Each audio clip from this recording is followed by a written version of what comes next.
Saturday, had a little low-grade fever. Uh-oh. So, actually, probably a GI. I think until we really figure out the respiratory transmission versus the surface transmission, and this hard surface transmission, not fabric, will be really critical, because that is a way the virus could spread on subways or metros, where people would be holding on to things that other people had recently held on to. So that's the real question. But if we can just keep with the example of Rand Paul, and obviously there are many other people that would be in a similar situation, but just keep with this one example.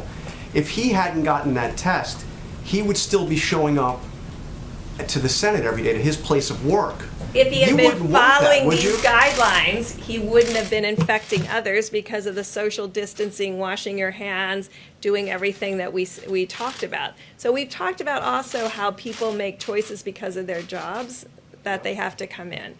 You'll notice I was not here over the weekend. I think this is the part that we really need to take personal responsibility for. Saturday, I had a little low-grade fever. Uh-oh. So, actually, probably a GI thing. But you know, I'm meticulous. I'm a physician. I looked it up. I ended up piggy banking. I'm from Walter Reed, so I got a test late Saturday night, and I'm negative. I stayed home another day just Thank you for saying that. Yeah, just to make sure. That's how we protect one another.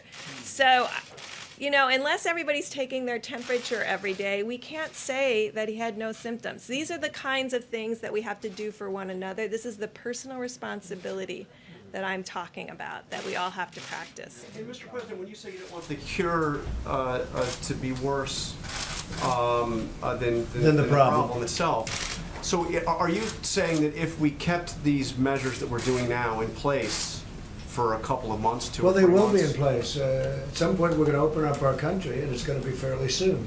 Weeks or months? Because you seem to be I'm not looking at months. I can tell you right now. We're going to be opening up our country, and we're going to be watching certain areas, and we're going to be practicing everything that Deborah's referring to right here. I mean, we're going to be watching this very closely, but you can't keep it closed for the next, for years. Okay, this is going away. We're going to win the battle, but we also have, you have tremendous responsibility. We have jobs. We have people get tremendous anxiety and depression, and you have suicides over things like this. When you have terrible economies, you have death, probably, and I mean definitely would be in far greater numbers than the numbers that we're talking about with regard to the virus. So we have an obligation. We have a double obligation. We have a great country. There's no country like it in the world, and there's no economy like it in the world. I mean, we were just blazing. We were coming out with numbers that some numbers weren't even reported because it was already, this had happened. They were meaningless. I got numbers about myself that were meaningless because by the time the numbers came in, it's a whole different world with this. But I will tell you that we can do both things, John. We can do them both at the same time. I mean, that's okay. What we have gone through is a tremendous learning process, and we've also solved a lot of problems. But we've gone through a tremendous learning situation. Now, we're building hospitals in New York. We're building hospitals in California. We're building hospitals in the state of Washington. We've been in touch with the governors. Today, I spoke with a man that I happen to like. I spoke with Phil in New Jersey, and we're going to be doing something very meaningful in New Jersey. We're doing something. I spoke with J.B. Pritzker, called me today. We're going to be helping them out in Illinois. We're doing a lot of things in Florida. We're doing a lot of things. And between FEMA and the Army Corps of Engineers and the Admiral in your group, in terms of the purchasing, that's what he does. He purchases. He's supposed to be great. I'll tell you in about 2 days. But he's going to do a fantastic job. So we have an incredibly talented group of people. But, yeah, we'll be doing 2 things and 3 things at one time. Well, at the same time, though, we're going to be watching very closely the hotspots.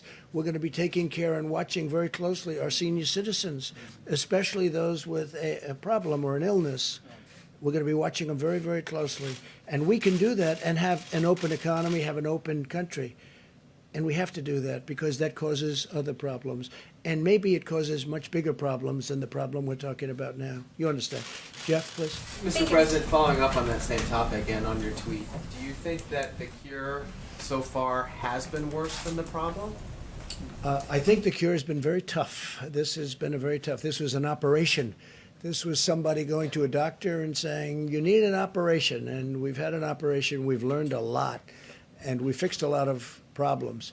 One of the things we fixed is, if you look at the obsolete system that this administration inherited, it wasn't meant for this. It was meant for a small group of people, and even for that, it was not very good and very obsolete. We now have a testing program now that will hopefully be able to be used for many years into the future. Should we have another event like this? I don't think you'll have another event like this. This is very unique. You look back into time, you look back decades and decades. We can name them all, even if you go back 10 years. You know, you go back to '09, but that wasn't like this, as it turned out. But they lost a lot of people. We were early. We were early, Jeff, because of the fact that we closed early. That was a big move. Please.